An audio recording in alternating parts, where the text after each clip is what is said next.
So, hello guys, it's time for me to eat na. So, for how many years? For so long guys, ngayon lang ulit ako mag-uulam ng mangga.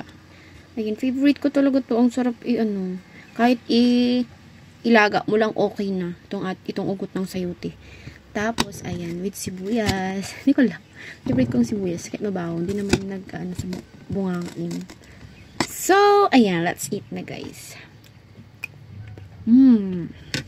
Sarap na. Right. Sasaw-saw mo.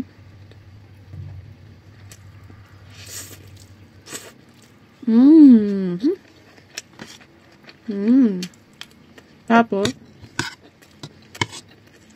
sibuyas.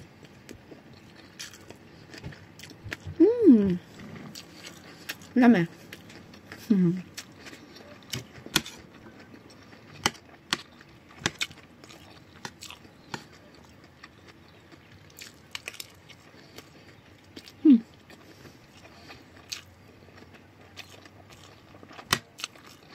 Grabe, ang sarap.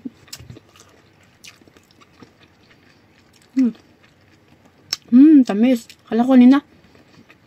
Maasim, di pala.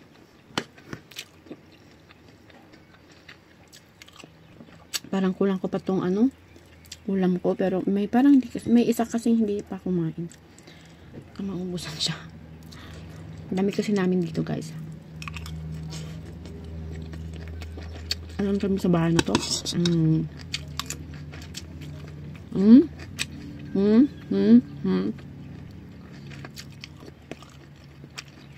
Walo. Kasama na doon yung anak ko. It's so yummy.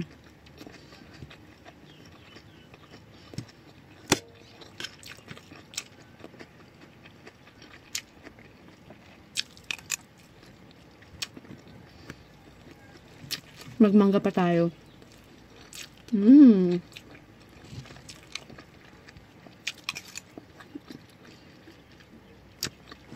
Grabe. Sarap ng mangga. So, 9 o'clock. Usually, 9 o'clock mga ganyan yung mga breakfast ko. Kasi ang tagal-tagal kumain ng anak ko. Baka may suggestion kayo dyan or pieces of advice. Parang 1 oras kumakain yung anak ko. 1 oras. Kaya ako nagugutom. Kasi pag sinasabay ko naman, hindi ko naubos yung pagkain ko. So, sinasabay ko, tinatry kong isabay yung pagkain, pero hindi ko nakakain. So, gusto kong i-enjoy yung pagkain. Kaya, tinatapos ko muna talaga siyang pakainin bago ako kakain. Masibulas yun. Dami.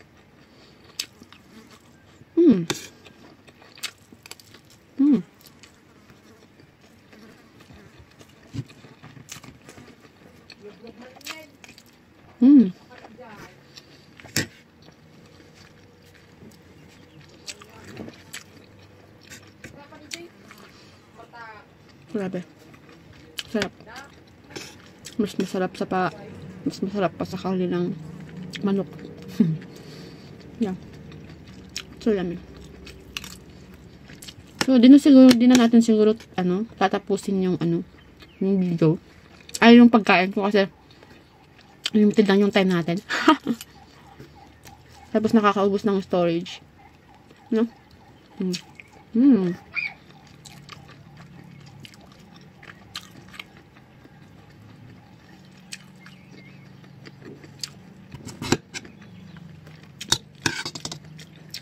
Ayan. With sibuyas dun, With sibuyas, yan.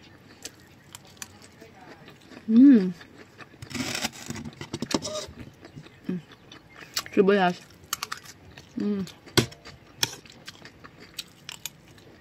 Sarap.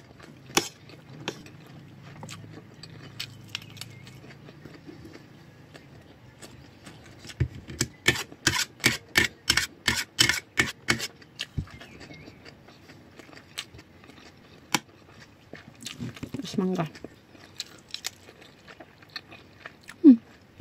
Alam mo, binabalance niya yung binabalance na yung lasa. Yung parang pag nasusuya ka, binabalance na. Nice combination. Sarap.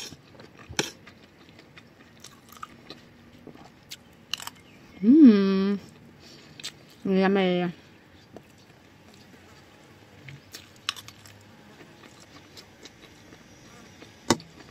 Ang pangit ko kumain. Actually, pangit akong kumain. Magulo.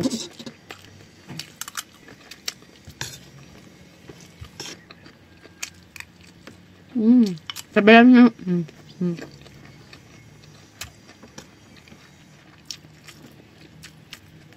Sabayan nyo na akong kumain kung parehas tayo ng ulam.